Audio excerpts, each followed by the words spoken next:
Well, ladies and gentlemen, once again, I cannot thank Mark Price enough for being so incredibly kind and generous, effusive perhaps, in his generosity, as far as I'm concerned. And it was extremely kind of him, apart from anything else, to arrange a filmed obituary or maybe a chronicle of aging after the last 30 years. I don't think there were enough film of me in 1985. Pity, really, but there we are. But it did happen. I keep telling my children, I was young once, you know. But anyway, I'm most touched by that particular little record of some of the activities we've taken part in with so many of you, without which, of course, none of this would be possible. Of course, this evening, we'll say goodbye to Mark Price. Well, not really goodbye, but just au revoir, I suspect, to thank him more than anything else, having been chairman for the last 4 years, because he really has achieved so much over the last 4 years. For instance, when you think about all the funding issues following the banking crisis that were just beginning to bite, public sector income reduced sharply, but he has done so much to help the executive team to plug the gap with new private sector money. And the corporate sector helped business in the community to flourish at a time when other charities have been struggling. Now that really is a fantastic achievement to have kept the whole show on the road, membership, everything else. He then managed to achieve the seemingly impossible. And we now have an organization that is considerably larger, with over 2,000 partner organizations representing some 10 million employees. Yet at the same time, the organization is simpler, more locally focused, and more tightly networked with my other charities. So this, ladies and gentlemen, has been, I suppose, one of my key aims for many years. And it's sometimes hard to remember that Mark has actually done all this while at the same time running a large and highly successful business in difficult economic circumstances. And that, I know, goes for so many of you, the demands that are made on your time to help in one way or another while running your businesses. But I particularly wanted to add my thanks this evening, if I may, to Waitrose for being so unbelievably generous with Mark's valuable time, and indeed in so many other ways. They really do epitomize, I think, what responsible business is all about, including, of course, we mustn't forget this, giving us 4 business connectors, and they are making a fantastic difference around the country. Now, whenever anyone asks Mark how he is getting on, the invariable response is that he is muddling along. And I've learnt that this is, in fact, an all-purpose response, covering everything from it's all going terribly well to we've got a complete disaster on our hands. But the effect, ladies and gentlemen, is remarkably reassuring, because Mark has delivered so much on my behalf. He's led the new partnership with Scottish business in the community, with Jane Ann Gardier. Stronger work on all the key campaigns, but notably huge results with the business connectors, business class, and Mosaic.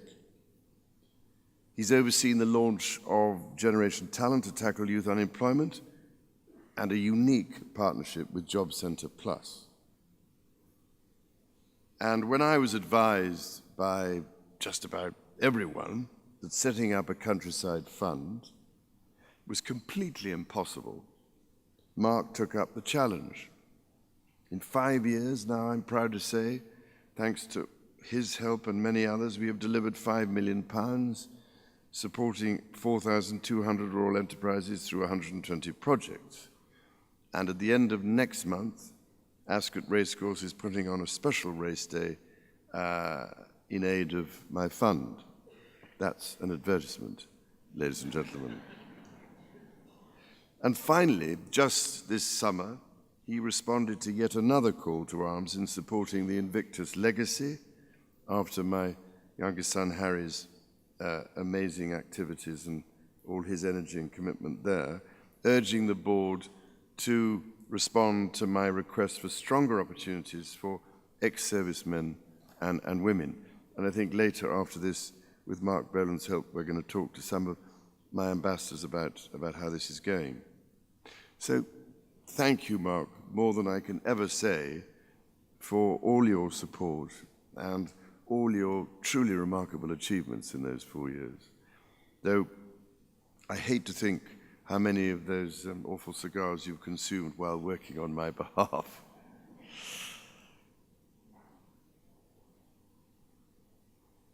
Well, ladies and gentlemen, looking back over 30 years, and you'll have to forgive me doing so because I suspect that's what slightly expected with these sort of 30th anniversary exercises, it is clear to me that the role of business in society has changed dramatically. In 1985, those people who thought about it at all, and there weren't that many, apart from the 1% Club, and there weren't very many of those, they saw all this agenda in terms of philanthropy and doing good. What was missing then, in a very different society, was the broader realization that the prosperity of business and society are intimately linked. Perhaps the most successful of all business in the community's programs has in fact been Seeing is Believing. The aim, of course, was to take business executives out of their offices and put them face to face with the most difficult issues in society. And I suspect many of you, ladies and gentlemen, in this hall will have experienced Seeing is Believing and perhaps have then got involved as a result of what you saw. But of course, all this isn't as easy as it sounds. And 30 years later, the program has exceeded even my most ambitious expectations. 9,000 leaders, business leaders, have taken part in those visits, and all sorts of positive developments have followed. Of course, there are an awful lot of business leaders who haven't responded, and there have been letters sent for 30 years asking if they'd come. A lot haven't, so we've still got a lot of people to tackle. And of course, the effect of all this, of the 9,000 business leaders who've taken part, is easiest to see locally. Nothing makes as big an impression on business leaders as finding out what goes on in their own backyard. And I remember taking leaders of the financial services community to literally their backyard in the city, and it achieved all sorts of sort of Damascene conversions on the part of various business leaders. And of course, what people see very often comes as quite a surprise. Yet in many ways, everything business in the community has achieved has been about leaders seeing and then believing, and then of course, delivering. So I just wanted to mention that there are really three themes, I think, that have underpinned all that I've set out to do over the last 30 years. The first has been the leadership issue. If leaders don't see and don't believe, then they certainly won't deliver. I do know the demands that are on CEOs' shoulders. They're enormous. They face huge challenges from their boards, from employees, and from society, let alone from their investors. There is a constant search for new and imaginative ways to respond to changes and maintain competitive advantage. All this takes up so much time. But in the midst of all this, if they can just find the time to look outside their businesses, to see what is going on, and have the courage to say, this is actually the right thing to do, we should do it, and we are going to do it, that's what I think enlightened leadership is all about. This leads me on to the second of my themes, which really consists of harnessing the passion of employees to make a difference. And when I first started 30 years ago, it wasn't really happening. There was nothing really like employee volunteering or anything like that.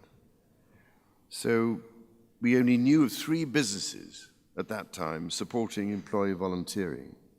Today, 70% of FTSE 100 companies have a volunteering program. And it's an amazing range of activities, as you all know. Sharing professional skills, reading in schools, mentoring or supporting small businesses, championing the environment, supporting and nurturing new talent. The list goes on and on and on. And funnily enough, my wife and I went to visit the offices of the Evening Standard this morning, and there was a chap there who said he'd been one of the people with the Yorkshire Post who got involved in that early period of mentoring young people, children at school, in reading and everything else. Then the third theme has been the development of community cohesion through partnerships.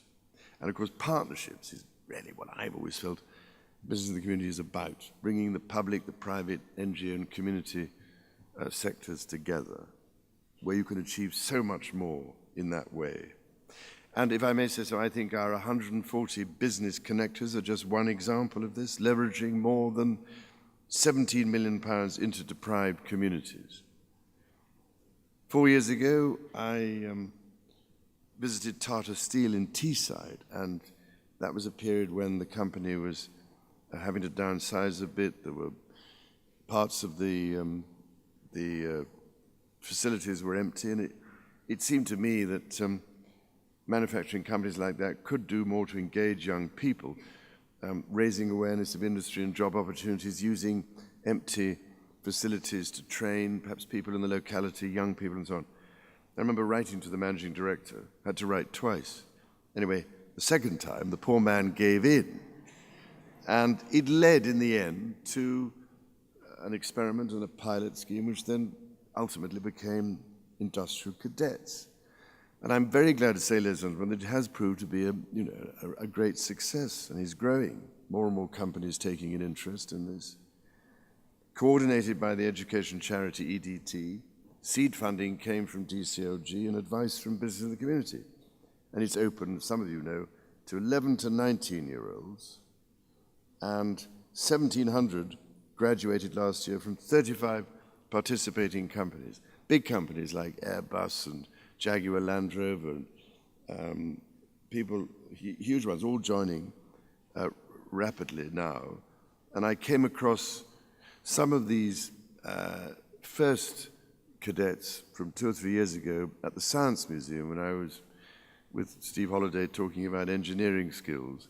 And they were saying just what a huge difference it had made to them at the age of about 14 to have this chance of spending time finding out whether they had aptitude or whatever it is, or finding out about business, manufacturing, engineering, and so on, giving them an idea perhaps that they might pursue a career in that sector where we know how important it all is to build the skills levels. So they have ambitious targets for 300 companies and 9,000 young people involved in 3 years' time. And then, just looking forward for a moment to the future, enormous forces of change are challenging established business models and ways of operating. And working within nature's limitations and recognizing that on a finite planet our resources have to be used and reused responsibly is now becoming an urgent imperative. We are all going to be hearing a lot more about what is known as the circular economy. It has nothing much to do with economics and a great deal to do with common sense, actually. It means putting real sustained emphasis on resource efficiency, moving away from the take, make, and dispose approach adopted in the past to the much more sensible approach of make, use, and recover. For instance, ladies and gentlemen, just think what we could do with the 12.7 million tons of plastic that ends up bobbing around in our oceans every year. Instead of causing untold damage to marine life, we could be saving not only virgin materials, but a great deal of energy too. Of course, the whole process of transition from old methods to new will have to be undertaken with great care and sensitivity to manage the impact of changes on jobs and local economies. But at the end of the day, the fundamentals of human nature and human society don't change. Some things really are timeless. Business is one, and community is another. So we've come a long way in 30 years together, but there's still a huge amount to do, of course. Building a culture of responsible behavior and responsible profit-making for the long term requires committed and passionate people to decide every single day to do the right thing, just as much as it did 30 years ago. Many of the building blocks we know are firmly in place, and we know what works. Now we need to take it to an even bigger scale. But I think we can have great confidence in what we have achieved so far. So thank you, ladies and gentlemen, for all your commitment and enthusiasm and willingness to play your part in all this, and above all else for putting up with my bothering you for the past 30 years. So I wanted to ask one question this evening is, are you sure you want me to continue as your president into my advancing dotage? You don't have to answer that question. So, ladies and gentlemen, I just wanted to reiterate my profound thanks to Mark Price, also to Steve Holliday, who has done so much as Vice Chairman amidst all his other activities. Huge thanks, of course, to Stephen O'Brien, who was the CEO when I first became president. I don't know whether he's here this evening, who was terrific and helped guide me through the start, really, of all this. To Julia Cleverden, who, of course, is utterly irrepressible and gets everywhere. How she does, I don't know. And with whom it was always such fun working. Jolly good jokes, I thought, most of the time. And Stephen Howard, who's been terrific at maintaining the membership and raising the money and just, in his own wonderful way, keeping this incredible show on the road throughout all the challenges and difficulties. So, Stephen, thank you very much. And now it just remains for me to offer an incredibly warm welcome to Anthony Jenkins. I don't think there could be a better person for the job. And I just hope, at the end of the day, he knows what he's taking on and what he's likely to expect from me interfering and pestering him the whole time. Thank you, Anthony, very much.